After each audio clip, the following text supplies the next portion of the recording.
네, 부동산 시황을 한번 짚어드리도록 하겠습니다. 시황을 짚어보고 그리고 또 향후 부동산 시장에 어떻게 흘러갈지 전망도 한번 해보도록 하는 시간을 갖도록 하겠습니다. 자, 이제 앞으로 계속 주마다 제가 시황을 짚어드릴 텐데요.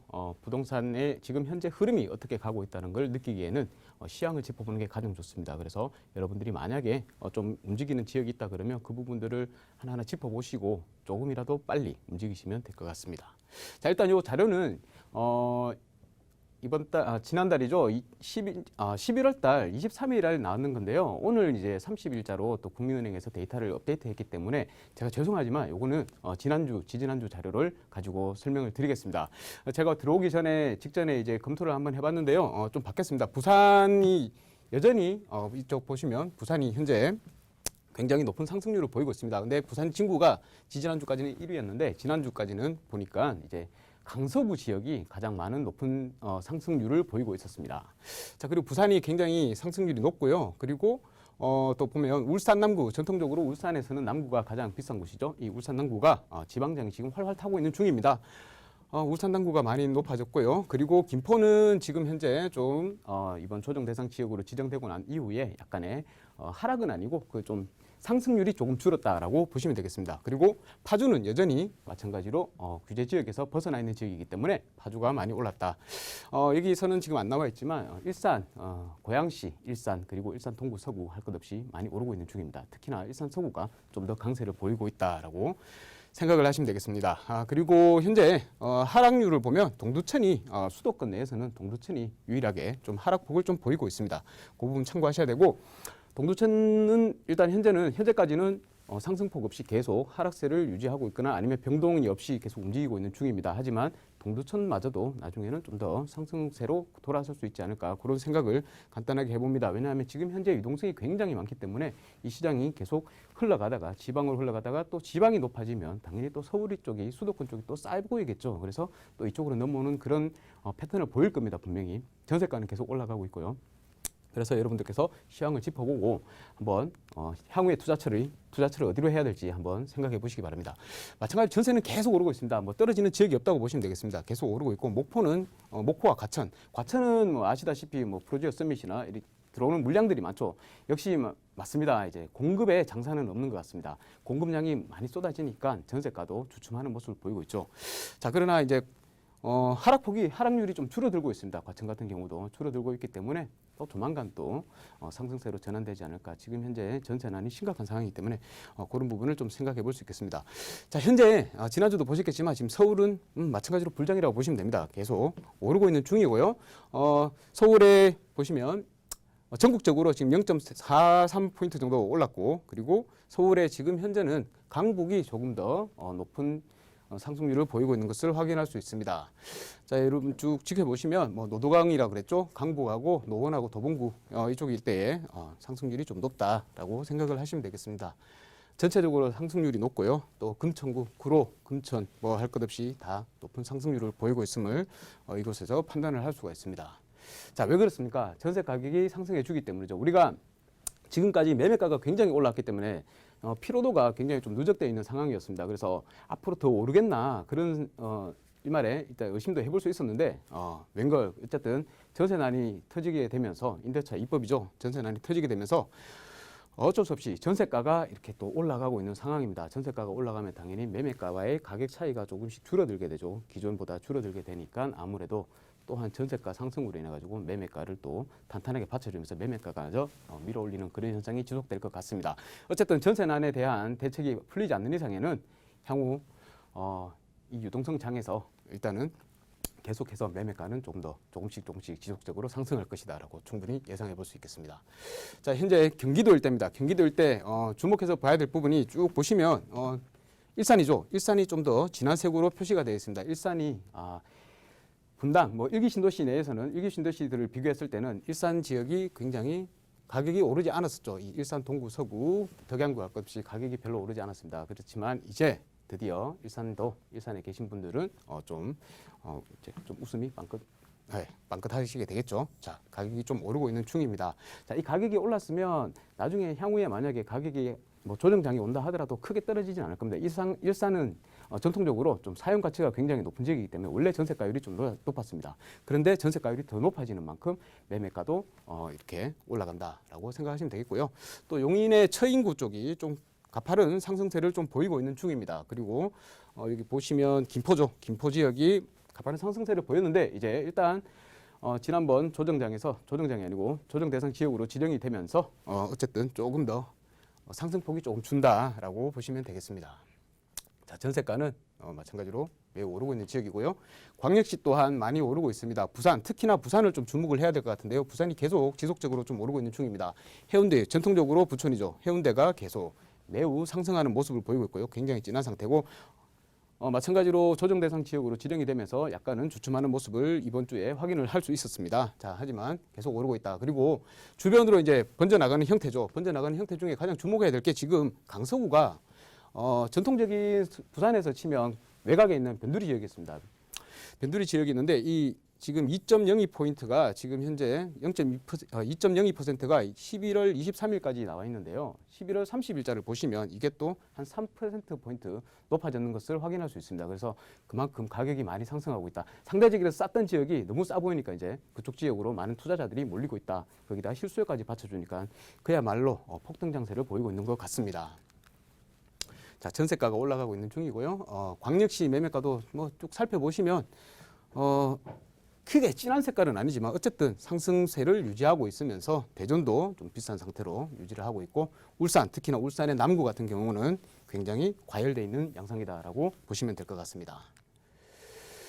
자, 그렇습니다. 그리고 지방의 매매 가격들, 지방도 뭐 어느 한 구역 뺄 것 없이 전부 다 지금 붉은색으로 상승상의 추세를 보이고 있다라고 보시면 되겠습니다. 그 이유는 당연히 전세가가 이렇게 받쳐주니까 높아지니까 당연히 매매가도 올라가고 있는 중이겠죠. 예, 이 정도로 마무리를 하고요. 현재 시황은 그렇습니다.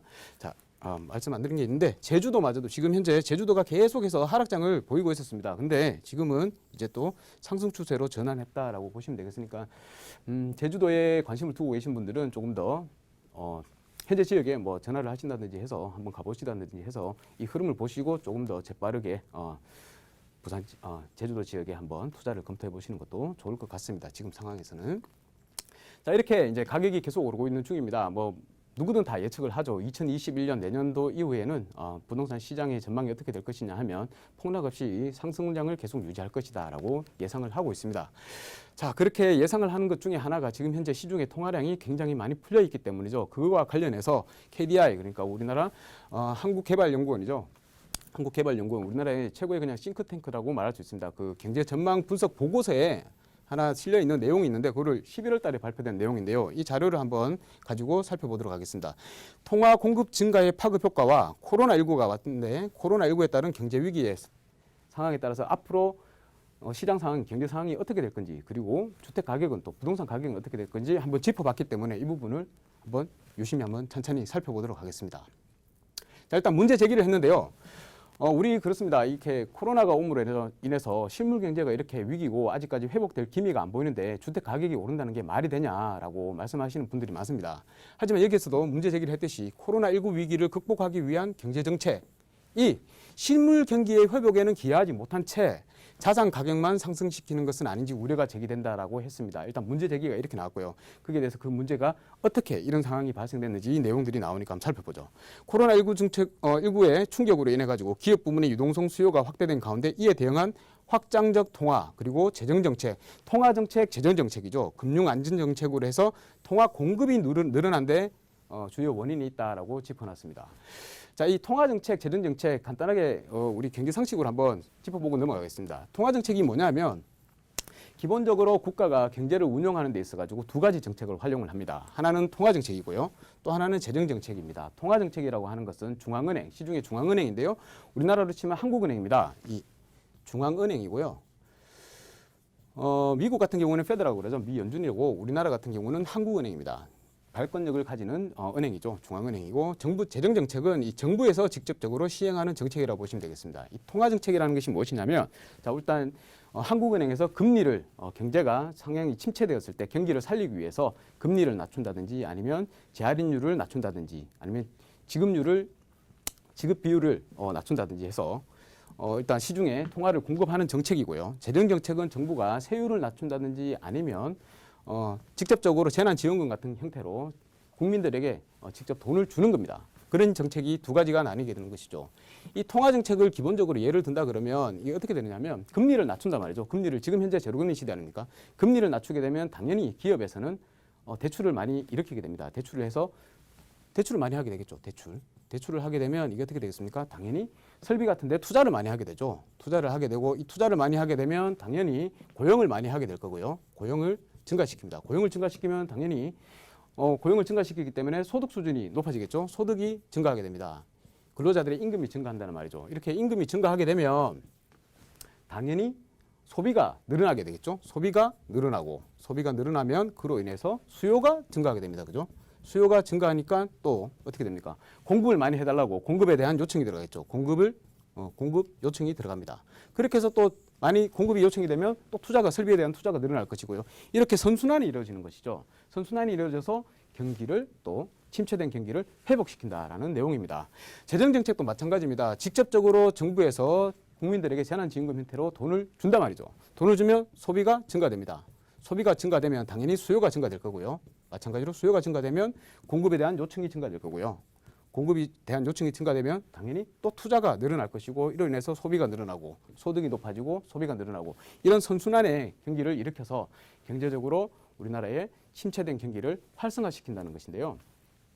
이런 두 가지 정책이 모두 안 될 때 이제 우리가 말하는 이 전통적인 통화 정책이나 재정 정책으로 안 될 때 이제 비전통적인 양적 완화라는 것을 하죠. 직접적으로 돈을 많이 뿌린다는 것입니다. 그로 인해서 이제 금리도 낮춘 대로 낮췄는데도 금리로 인한 대출이 안 일어나고 경기가 활성화되지 않으면 통화량을 많이 풀어가지고 일단 경기를 살린다는 것인데요.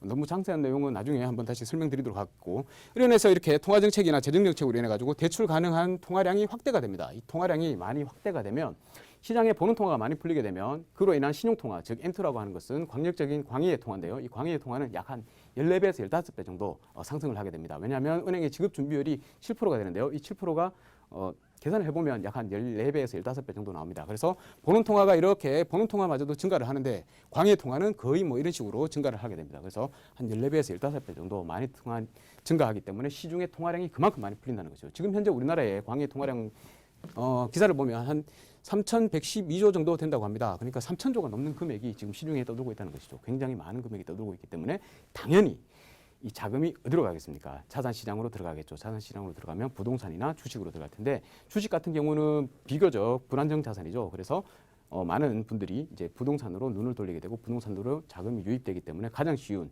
주택시장으로 유입이 됩니다. 그래서 주택의 가격이 상승할 수밖에 없다. 어쩔 수 없이 상승할 수밖에 없다는 내용입니다. 자, 거기에 대해서 정확하게 짚어놨는데요. 통화량 같은 경우에는 지난년이죠. 2019년에 연간 한 7% 정도였는데 지금 현재 9.5%로 상승했는 상태고요. 가계 부분이나 기업 부분도 약 한 2배 정도 통화량이 증가했다고 합니다. 자, 두 차례에 걸친 기준금리가 지금 과거에 1.25%에서 지금 0.5%까지 많이 내려왔죠. 많이 내려왔는 상태에다가 정부에서 네 차례에 걸친 추경 편성 거의 한 60조 정도 됩니다. 60조 정도 되고 또 민생금융안정 패키지 프로그램을 통해서 약 82조 원을 풀었습니다. RPMA까지 치면 전체적으로 합쳐가지고 약 한 200조 정도를 시중에다 풀었는 상태입니다. 200조를 풀었다 그러면 14배에서 15배 된다면 얼마입니까? 어마어마한 금액이 나오는 거죠. 3,000조가 나오는 거죠. 자, 그렇게 통화량이 공급되고 통화 공급의 증가는 당연히 물가를 상승시킨다. 그러나 이러한 효과는 부문별 특성에 따라 차별적으로 나타난다고 얘기를 했습니다. 자, 부문별로 차별적으로 나타난다는 게 어떤 내용이냐면 공급의 가격 탄력성이 높을수록 가격보다는 물량이 증가하게 되고 가격 탄력성이 낮을수록 그러니까 비탄력적일수록 자 물량보다는 가격이 상승한다고 되어 있습니다. 이게 좀 경제적인 내용이라서 어려울 수도 있는데 여러분 꼭 알고 넘어가셔야 됩니다. 제가 간단하게 한번 설명해 드리겠습니다. 자, 공급이 가격 탄력적이라는 것은 무엇이냐면 수요가 늘어나면 그만큼 공급을 다시 많이 할 수 있다는 것이죠. 대표적으로 생각을 하면 빵을 예로 들 수 있겠습니다. 자, 시중에 통화량이 많이 풀렸단 말이죠. 그래서 통화량이 많이 풀렸으니까 살 수 있는 돈이 많아졌지 않습니까? 그러면 어떻게 했습니까? 시장에서는 수요가 증가를 하게 됩니다. 빵을 많이 살려고 그러겠죠. 빵을 많이 살려고 하는 수요가 이렇게 증가를 하게 되면 이 수요 그래프죠. 수요 그래프가 증가를 하게 되면 공급이 탄력적이기 때문에 수요가 증가하면 얼마든지 공급을 많이 풀어줄 수 있다는 겁니다. 많이 풀어줄 수 있게 되면 어떻게 되겠습니까? 생산량이 증가하는 것이죠. 이 생산량이 증가하고 가격은 거의 변동이 없습니다. 가격은 변동이 없고 공급량이 늘어난다는 것이죠. 이만큼 늘어난다는 것입니다. 그래서 많이 팔아서 많은 이득을 취할 수 있는 자본적인 소득을 많이 갖고 올 수 있게 되는 그런 그래프가 이 가격 탄력적인 공급 부분에 대한 그래프란 말입니다. 그러니까 공급이 탄력적이라고 하는 것은 얼마든지 수요에 대응해서 많이 만들어낼 수 있다. 빵과 같습니다. 빵처럼. 빵이라고 하니까 또 생각이 나네요. 이따 뒤에서 설명해 드리겠습니다. 빵처럼 많이 만들어낼 수 있다. 그래서 가격은 변동이 거의 없고 그냥 공급량만 늘어날 수 있다라는 내용인데 근데 이 비탄력적이라는 게 있습니다. 비탄력적이라는 것은 뭐냐면 수요가 아무리 증가한다 하더라도 내가 아무리 공급을 많이 하고 싶어도 할 수 없는 그런 재화가 있다는 것이죠. 대표적으로 그게 바로 이 아파트라고 할 수 있습니다. 네. 아파트 내가 지금 당장 필요하다고 해서 당장 지어질 수 있는 게 아니지 않습니까? 최소한 3년 정도의 기간은 걸린단 말이죠. 그래서 지금 당장 수요가 많이 늘어난다 하더라도 공급이 그만큼 많이 늘어날 수는 없다는 거예요. 자, 예를 들어 보겠습니다. 그래프로. 자, 통화량이 많은 이 시중에 풀려서 수요가 이렇게 증가를 했습니다. 여기에서 이렇게 옆으로 간다는 거죠. 많이 증가를 했는데 공급은 더 이상 증가를 할 수가 없습니다. 탄력적이면 이렇게 해서 공급이 이렇게 증가를 할 수가 있는데 비탄력적이기 때문에 비처럼 이렇게 내리죠. 그래서 비탄력 그래프는 항상 공급이 서 있습니다. 공급은 증가를 시킬 수가 없으니까 수요가 이렇게 증가하면 원래 균형 가격이 얘기했는데 균형 가격이 이쪽으로 차려버립니다. 그러니까 가격이 이만큼 상승을 하게 된다는 것이죠. 하등 이상할 게 없는 그래프상으로 나타날 수 있는 이론적인 구조입니다. 그게 바로 아파트 시장이고요. 그래서 아파트 시장은 통화량이 많이 증가를 하게 되면 그냥 가격이 상승할 수밖에 없는 그런 재화란 말입니다. 그래서 주택 정책은 특히나 잘 신중하게 고려를 해서 정책을 펼쳐야 하는데 지금 어떻습니까? 전혀 공급이 증가할 수 없도록 그런 공급이 꽉 막혀 있는 상태죠. 분상제라든지 뭐 재건축 재개발을 다 하지 못하도록 만들어놨으니까 지금 공급을 할 수가 없단 말입니다. 그래서 이게 오를 수밖에 없는 상황이고 또 통화량이 더 풀리는 상황이기 때문에 내년 되면 또 통화량이 더 풀려요. 그래 통화량이 더 풀리면 이렇게 가격이 상승할 수밖에 없다는 것입니다. 그래서 주택 가격은 떨어지지 않을 것이다. 제가 그렇게 전망을 하는 것입니다. 자, 아까 빵 얘기가 났죠. 김현미 장관이 지난 7월달, 8월달까지만 하더라도 전혀 공급이 부족하지 않다라고 얘기를 했습니다. 그런데 11월달에 전세 대책을 발표하고 나서 전세 안정 대책이 전혀 먹힐 기미가 보이지 않자 이렇게 얘기하죠. 김 장관께서 아파트가 빵이라면 밤을 새워서라도 만들겠지만이라고 얘기했습니다. 근데 못 만든다는 것이죠. 본인도 알고 있다는 것입니다. 이렇게 비탄력적이라는 것을. 그러면 가격이 많이 오를 수밖에 없는데 이걸 알면서 왜 이렇게 얘기를 했냐는 거죠. 공급이 부족하다고 계속 얘기를 했습니다. 시장에서는 전문가들이나 경제 전문가들이 다 얘기를 했었죠. 공급이 부족할 것이다, 부족하다라고 얘기를 했는데도 아니라고 우기다가 결국에는 빵이라면 밤이라도 새워서 만들겠다라고 이렇게 얘기를 했습니다. 자, 이게 무슨 얘기입니까 이게? 이러면 안 되죠, 그죠? 자, 어쨌든 김현미 장관께서는 아까 속보도 보니까 오늘 장관이 교체된다고 얘기를 했습니다. 변창흠 내정자가 이제 내정이 됐다고 얘기를 하는데 어쨌든 앞으로 주택 시장에 좀 더 좋은 정책들이 나와서 아무래도 좀 안정화를 찾기를 저도 바라는 바입니다.